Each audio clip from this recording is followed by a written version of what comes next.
Uzņēmuma apvienība Kokapstrādes grupa ir ne tikai Madonas novada lielākais nodokļu maksātājs, bet arī Bērzaunes pagasta galvenais darba devējs.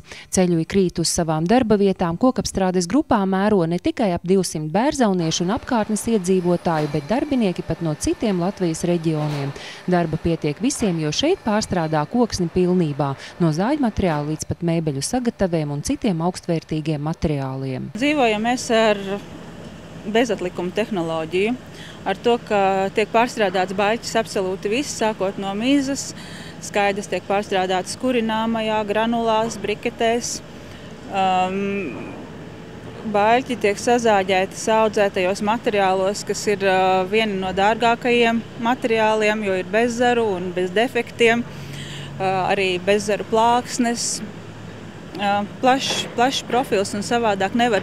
Strādājam mēs ar ļoti lielām noliktavām, lai varētu pēc pieprasījuma piegādāt maksimāli plašāko sortimentu veidu. Izēju materiālam bērzaunieši izmanto vietējos mežu resursus, taču jāsāk domāt, kā izmantot arī mazāk vērtīgu koksni, jo, lai arī koku materiāli vēl esot pietiekami, jābūt gataviem arī pārmaiņām, uzskata uzņēmuma vadība. Pakāpeniski arī mēs domājam par to, kas būs, kad resursi samazināsies, kad resursa kvalitāte pasliktināsies, jo tas pakāpeniski notiek, diemžēl. Ko jūs domājat?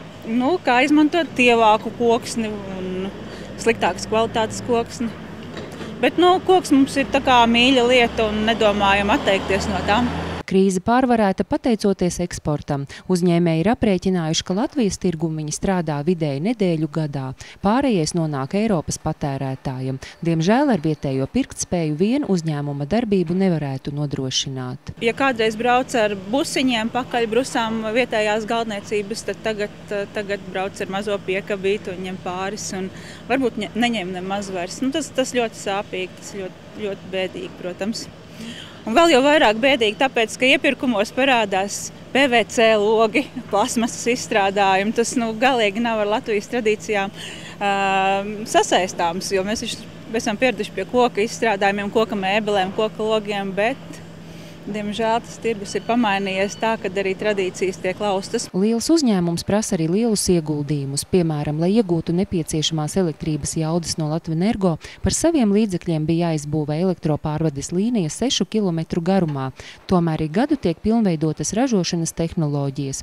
Jaunākajā kokmateriāla garuma saspiešanas līnijā ieguldīts 200 000 latu, un tomēr bez jaunākajām tehnoloģijām uzņēmuma vadība saprot, ka vietējais darba spēks ir viena no panākumu atslēgām. Vēl joprojām mums ir baļķi, ko zāģēt, vēl joprojām ir cilvēki, uz kuriem mēs varam paļauties un kam mēs esam ļoti pateicīgi par to, ka viņi nav aizmukuši no Latvijas un varam turpināt strādāt. Nav jau citur, kur iet.